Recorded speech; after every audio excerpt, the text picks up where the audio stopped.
to those heats that this could be one of the races of the championship, and I genuinely believe that's the case. It's our penultimate track competition. You won't miss anything in the women's triple jump or the men's high jump. Soufiane El Bakkali is bidding to add the world title to his Olympic crown.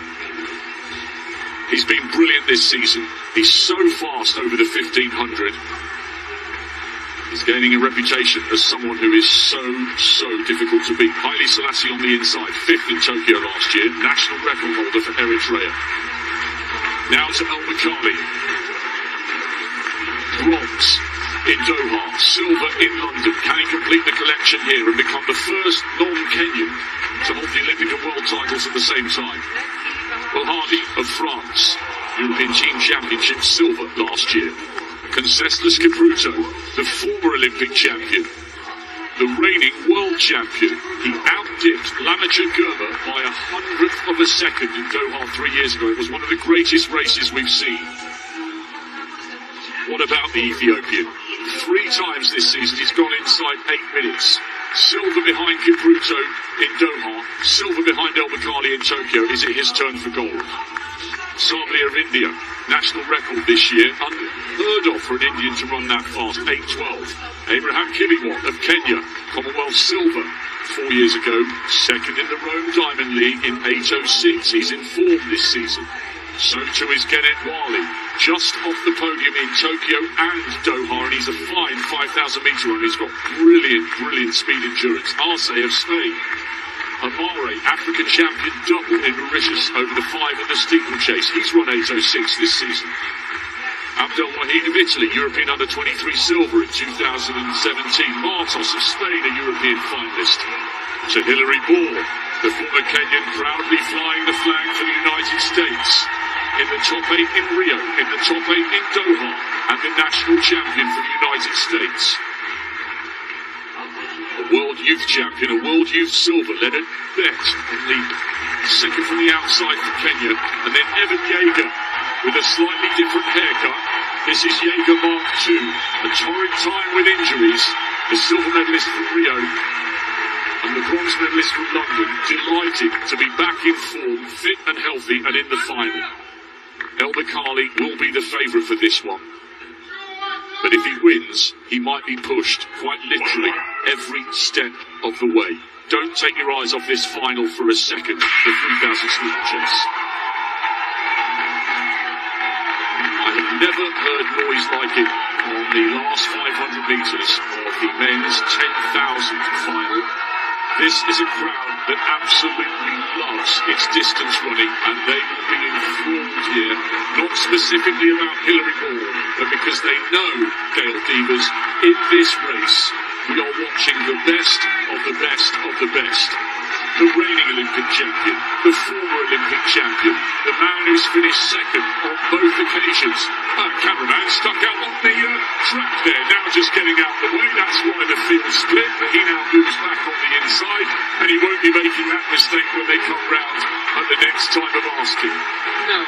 Well, Burma has the 2 silver, so I think that's his motivation to say, I got to get up there because the last 500 meters I've got to be in contention. And then Wale has that flat speed, so we'll see what happens coming around. It's very, it was really good to see him back from injury. And he said making the US team meant more to him than the Olympic silver, because he never thought he'd get back to that level. Martos is leading. It's very tactical in the early stages of this steeplechase. We will come back to this soon, but we've got to get back to the field temporarily. Martos leading, Yeager second, Kipruto third. Barshim going for 2:35. Oh, so good. It is going to take something phenomenal to stop him securing a hat-trick of high jump titles. First time clearances at 24, 27, 30, 33 and 35. He's miles in front at the moment, the first man over. This is what I love about athletic scale. We have to keep dipping in and out here and there. Everywhere you look, we are watching the very, very best in the world at the peak of their powers. Now this race is beginning to play into the hands of Soufiane El Bakkali. The tall figure from Morocco is the Olympic champion, and he has run an eye-watering 3:31 for the 1500 metres. You can pour it on from the start and he'll live with the pace. You can go slow and he will be the one to wind it up over the last 2 laps. Everyone who's anyone is right there tracking Martos as Wale just runs wide on the outside, not to take the lead, but just so that he's got a clean look at the water jump.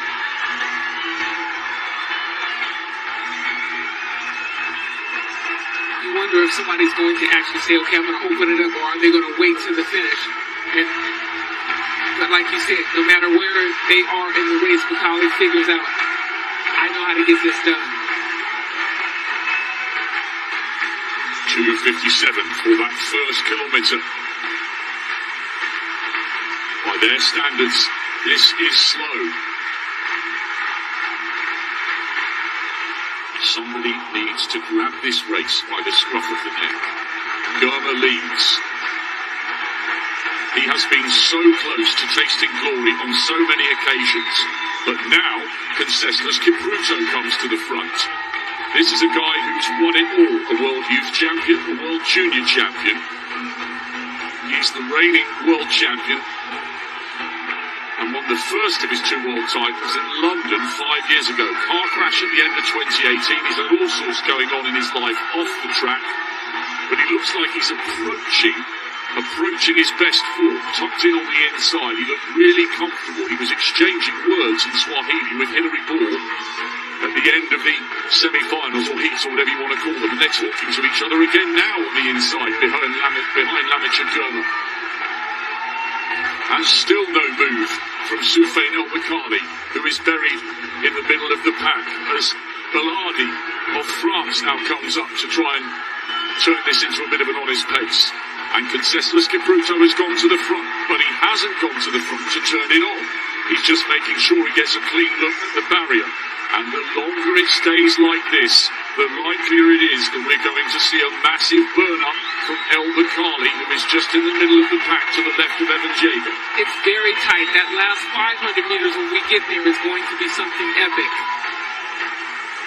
The Kibuto is still in the front. Kirma's coming back. Wale's deciding that he's going to take it. Kibuto's in the front so that he can stay clear of the water jump. Exchanging a bit of words with Moore.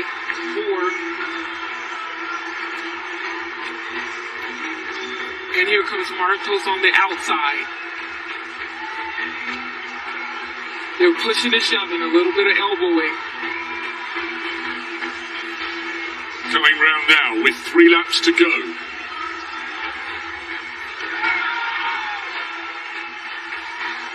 Woo.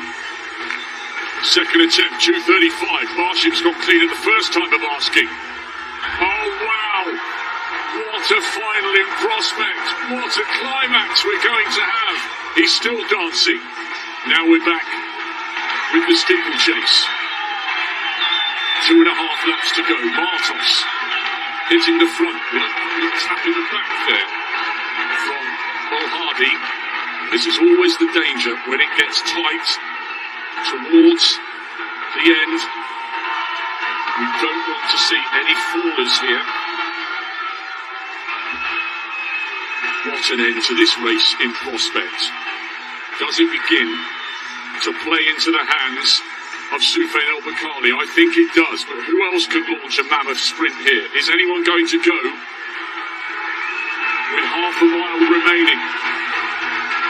I promise you we're in for an epic climax here.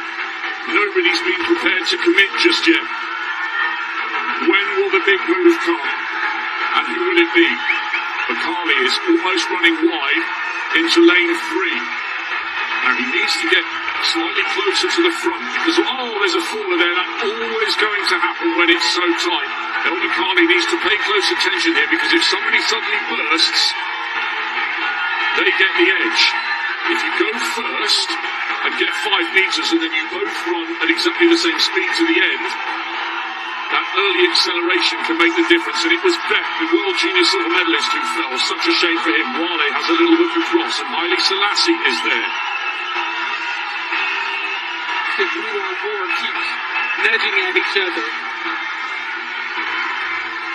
Haile Selassie leading. Now Soufiane El Bakkali coming up towards the shoulder of Concestas Kipruto, who is the reigning champion. They take the bell in the final of the men's 3,000 metre steeplechase. It's been ever so cagey all the way through. Wale and Amare.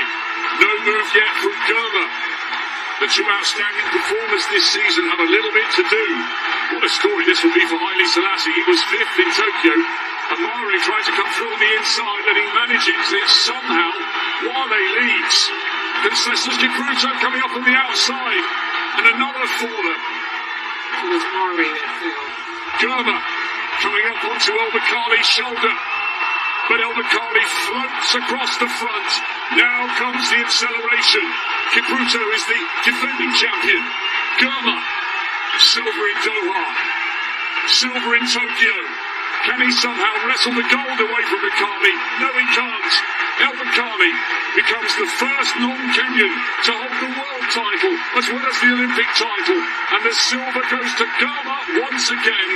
And Concestas Kipruto makes it yet another medal. Coming back to form, he's on the podium with the bronze, but that race played into the hands of the Moroccan.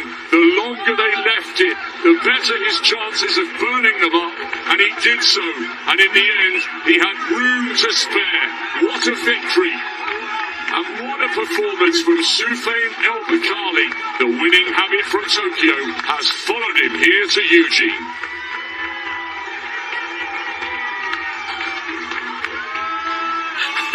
There's another dancer for you.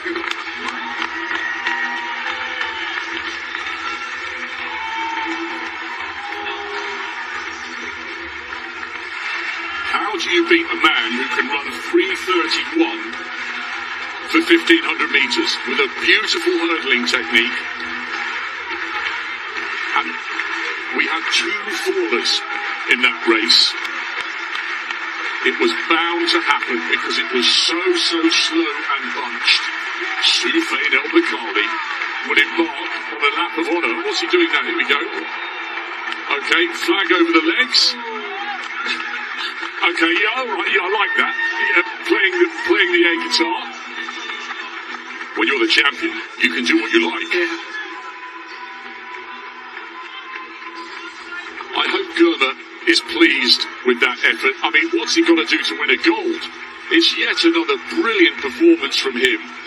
But you get the feeling with him, he's got to go early.